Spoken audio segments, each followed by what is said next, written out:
नमस्कार दोस्तों, पिछली कक्षा में हमने देखा था काउंटिंग ऑफ फिगर में काउंटिंग ऑफ ट्राइंगल त्रिभुज की गणना, और अभी आज देखेंगे काउंटिंग ऑफ फिगर के अंदर counting of square, rectangle and circle, मतलब वर्ग, आयत और वृत्त की गणना। तो सबसे पहले हम लेते हैं काउंटिंग ऑफ स्क्वायर, वर्ग की गणना। काउंटिंग ऑफ स्क्वायर, वर्ग कहते किसे हैं? एक ऐसी चार भुजाओं से गिरिबंध आकृति जिसकी चारों भुजाएं बराबर हो और प्रत्येक कोण 90 डिग्री का हो। मतलब इस प्रकार की आकृति जिसकी चारों भुजाएं बराबर हो और प्रत्येक कोण है वो कितने डिग्री का हो? 90 डिग्री का हो या समकोण हो, क्या कहलाता है? वर्ग कहलाता है। अब इसमें आपसे पूछा जाए कितने वर्ग हैं, आप सीधे बताएंगे देखते एक है, लेकिन एक रेखा इधर से खींच ली जाए, एक इधर से। अब पूछा जाए कितने वर्ग होंगे, आप गिन लेते हो 1 2 3 4 और एक बाहर वाला 5, लेकिन यदि संख्याएं ऐसे ही बढ़ा दी जाए इस प्रकार से,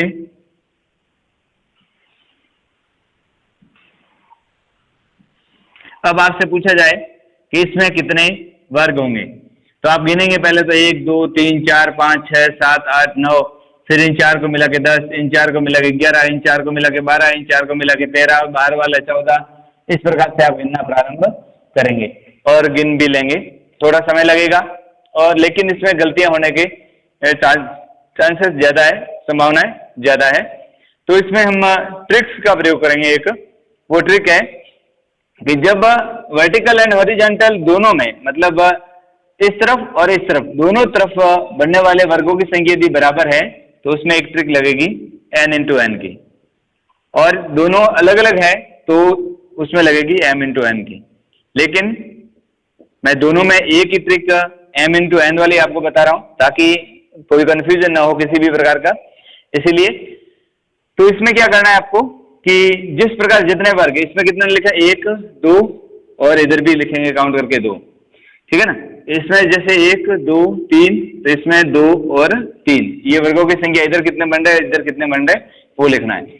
अब सबसे पहले n इंटू एन की ट्रिक क्या है कि जब दोनों तरफ बराबर आकृति हो तो उस वक्त क्या करना है कि जो संख्या है, क्योंकि सेम संख्या है तो 1 का स्क्वायर और 2 का स्क्वायर बराबर जोड़ देना। 1 का स्क्वायर कितना होता है? 1 और 2 का स्क्वायर 4, मतलब कितने होंगे? 5। इसमें यदि वो ट्रिक अप्लाई करें तो क्या होगा? 1 का स्क्वायर प्लस 2 का स्क्वायर प्लस 3 का स्क्वायर, और तीनों को आपस में जोड़ देना। 1 का स्क्वायर क्या होगा? 1 और 2 का स्क्वायर 4 और प्लस 3 का स्क्वायर 9, मतलब कितने बनेगी? 9 और 4 13 और 1 14, ठीक है ना। तो इसमें कितनी आकृति बनेगी? 14 बनेगी। इसी प्रकार यदि और बना लिया जाए इस प्रकार का, और इसमें ऐसी रेखाएं खींच दी हमने,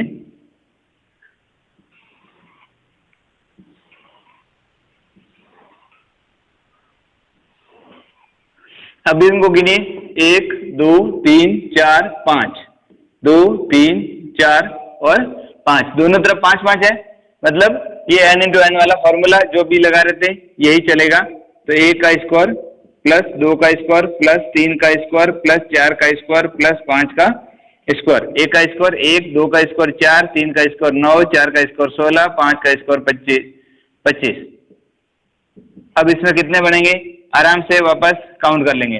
25, 16 और 9 25 और 25 50 और 4 54 और 1 55, टोटल कितने बनेंगे? इसमें 55 वर्ग बनेंगे। कितने बनेंगे? 55 वर्ग बनेंगे। यदि इस प्रकार की आकृति आती है कि जब दोनों तरफ बराबर संख्या में वर्ग बन रहे हैं तो उसमें आप ये ट्रिक्स अप्लाई कर सकते हैं। लेकिन यदि आकृति को एक तरफ ज्यादा हो जाए और एक तरफ कम हो जाए, जैसे ऐसी आकृति आ जाए,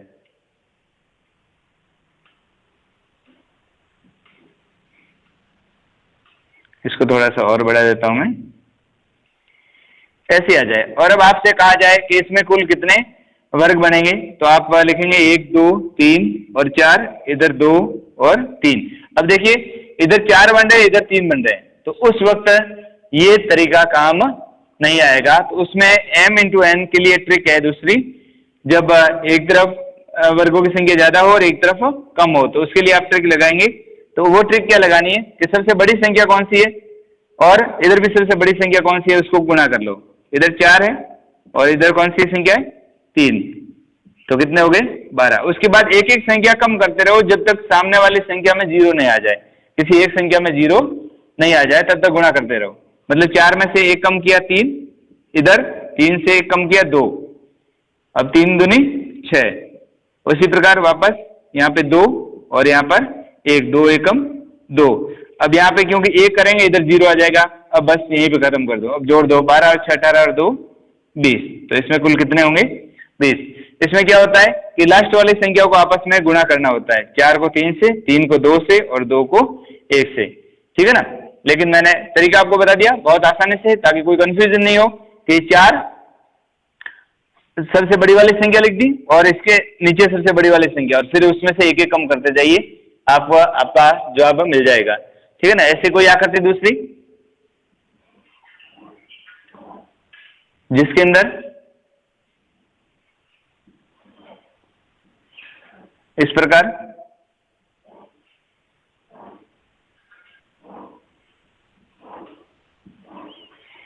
अब कितने मंडे इसमें 1 2 3 4 5 6, इसमें मंडे 2 3 और 4, एक तरफ 4 और एक तरफ 6। अब आपसे पूछा जाए इसमें कुल कितने वर्ग बनेंगे, तो उसमें दोनों में अलग अलग है, तो आप क्या लिखेंगे, इसकी सबसे बड़ी वाली संख्या कौन सी है 6 और इसकी सबसे बड़ी वाली संख्या कौन सी है 4, ठीक है ना।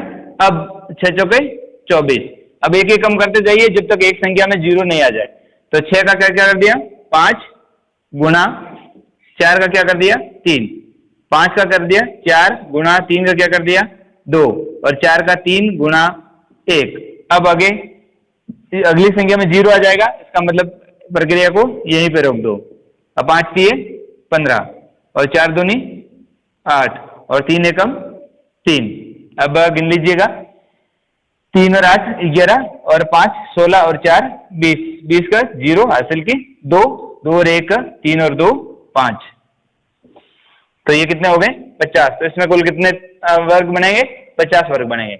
अब मैंने जो ये विधि बताई आपको कि यदि दोनों तरफ अलग अलग हो, तो क्या ये दोनों तरफ समान है तो भी काम ले सकते हैं? जी हाँ, काम ले सकते हैं। चाहे आपने इस प्रकार से किया, चाहे आप ऐसे भी कर सकते हो कि दोनों तरफ कितने कितने आए, बड़ी संख्या 5 और इधर भी 5 है, इससे एक एक कम करते जाइए, 4 4 3 3 2 2 1 1, अब 0 आ जाएगा। अब 5 पंजे 25, 4 चौके 16 और 3 3 9 और 2 दूनी 4 और 1 एकम 1। वापस वही संख्या आएगी 1 4 9 16 25, 1 4 9 16 25 और टोटल कितने बनेंगे 55। तो ये आप दोनों में एक ही तरीका यूज कर सकते हो, उसमें क्या दो बार बार वो लिखने की जरूरत नहीं, क्योंकि सीधी सी बात थी कि दोनों तरफ बराबर है, तो क्योंकि पीछे वाली संख्या से पीछे वाले को करेंगे तो 5 पंजे 25, 4 चौके 16, 3 3 9 2 दूनी 4 और 1, वही संख्या आनी है जो हमने सीधा स्क्वायर कर लिया है। तो ये दोनों में आप यही एक ही तरीका इस्तेमाल कर सकते हैं। इसी प्रकार के कैसे भी कितने भी बड़े प्रश्न आ जाए तो आप आसानी से कर पाएंगे, और इस ट्रिक का प्रयोग नहीं करेंगे, सीधा गिनने जाएंगे तो इसमें 50 निकालने में, इसमें 55 निकालने में बहुत ज्यादा समय लग जाता है। इसीलिए ये ट्रिक आपके लिए बहुत इजी रहेगी। उतार लीजिए, इसके बाद और एग्जांपल देखते हैं। रेक्टेंगल, तो अब अगली आकृति लेते हैं हम आयत। कौन से लेते हैं? आयत। Counting of rectangle, counting of rectangle, आयत की गणना, आयत की गणना। आयत कहते कैसे हैं? ऐसी चतुर्भुज आकृति जिसकी आमने सामने की भुजा बराबर हो और प्रत्येक कोण 90 डिग्री का हो। कैसी? ऐसी चतुर्भुज आकृति जिसकी आमने सामने की भुजाएं बराबर हो और प्रत्येक कोण कितने डिग्री का हो? 90 डिग्री का हो। क्या कहलाता है? आयत कहलाता है या रेक्टेंगल कहलाता है। अब इससे पहले हमने वर्ग देखा था। वर्ग की क्या परिभाषा थी? वर्ग की परिभाषा थी कि जिसकी चारों भुजाएं बराबर हो और प्रत्येक कोण 90 डिग्री का हो उसे क्या कहते हैं, वर्ग कहते हैं। अब दोनों में कॉमन क्या है, दोनों में कॉमन क्या है वो चीज देखते हैं। क्या आयत की परिभाषा वर्ग पर प्रयोग कर सकते हैं, वर्ग के लिए उपयोग में ले सकते हैं? तो ले सकते हैं। कैसे ले सकते हैं कि आमने सामने की भुजाएं बराबर होनी चाहिए, प्रत्येक कोण 90 डिग्री का होना चाहिए। हो रहा है, आमने सामने की भुजाएं, चारों भुजा बराबर है तो आमने सामने की भुजाएं तो होगी ही बराबर। आमने सामने की भुजा बराबर है और प्रत्येक कोण 90 डिग्री का, इसका मतलब एक वर्ग आयत हो सकता है। लेकिन क्या एक आयत वर्ग हो सकता है? ये नहीं हो सकता, क्योंकि इसमें आमने सामने की भुजा बराबर है, चारों भुजाएं बराबर नहीं है। तो ये ध्यान रखना कि एक वर्ग भी आयत माना जाता है। जब ऐसे आकृतियों में गिना जाएगा तो यदि वर्ग बन रहा है तो भी आपको आयत का पूछा जाए तो उस वर्ग को भी आयत में गिनना है। बात समझ में आ गई होगी आपको आसानी से।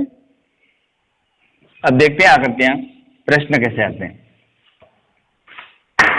जैसे प्रश्न आ गया आपके सामने, ये कोई आकृति दे दी और आपसे पूछ लिया इसमें कुल कितने आयत हैं, इसमें कुल कितने आयत बनेंगे, रेक्टेंगल बनेंगे। तो आप क्या करेंगे, 1 2 3 और 2, ये आप या तो सीधा गिन के लिखेंगे, छोटी आकृति गिन सकते हैं आराम से, 1 2 3 4 5 6 बनेंगे। फिर 2 2 वाले ले लो, 7, फिर ये वाला 8, फिर ये वाला 9, फिर ये वाला 10 और फिर पूरा ये लेंगे 11, फिर ये लेंगे 12, ये वाली 13। इस प्रकार से आप गिनना प्रारंभ करेंगे। लेकिन इसकी एक बहुत ही सिंपल तरीका भी है, ट्रिक्स भी, इजी ट्रिक्स। वो कैसे कि इधर वाली संख्याओं को आपस में जोड़ दो, इधर वाली संख्याओं को आपस में जोड़ दो और जो संख्या आए उसको आपस में गुणा कर लो। जैसे 3 और 2 5 और 1 6, इधर कितने हुए, 2 और 1 3। अब दोनों संख्याओं को आपस में गुणा कर लो, 3 और 6, कुल कितने आए 18। तो इसमें कुल कितने आयत बनेंगे 18। उसी प्रकार अगली आकृति लेके देखते हैं।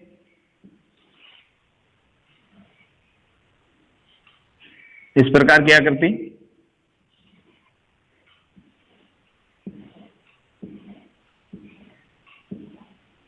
अब आपसे पूछा जाए इसमें कुल कितने आयत बनेंगे, इस आकृति में कुल कितने आयत बनेंगे। तो क्या करना है आपको, 1 2 3 4 5 6 लिख दिया, 2 और 3। अब इधर वाली संख्याओं को जोड़ दो और इधर वाली संख्याओं को आपस में जोड़ दो, 6 और 5 11, 11 और 4 15 और 3 18 और 2 20 और 1 21। इधर वाला 3 और 2 5 और 1 6, तो कितने हो गए 6 × 21, 6 एकम 6 और 6 दूनी 12, 126। कुल कितने इसमें आयत बनेंगे 126। अब क्या 126 इसमें आप गिन पाएंगे? क्या आप एक एक गिनने बैठेंगे तो क्या 126 गिन पाएंगे? और यदि गिन भी पाएंगे तो क्या इतने ही समय में, जितने समय में आपने ये आंसर निकाला है, क्या उतने समय में गिन पाएंगे? बिल्कुल नहीं गिन पाएंगे। कम से कम आपका आधा घंटा भी व्यतीत हो जाएगा। आपको ABCD लिखना पड़ेगा, फिर ये छोटे वाले त्रिभुज बन रहे हैं, फिर ये बड़े वाले त्रिभुज बन रहे हैं, तो इसमें बहुत ही ज्यादा समय लगता है। तो इसी प्रकार और कोई आकृति हो, इस प्रकार की कोई एक आकृति है जिसमें ऐसे त्रिभुज मतलब ऐसे आयत बन रहे हैं।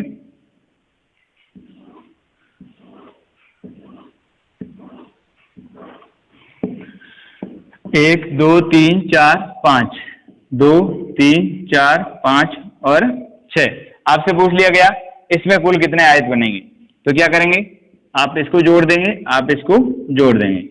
अब कितने हो रहे हैं, 5 और 4 9 और 3 12 और 2 14 और 1 15।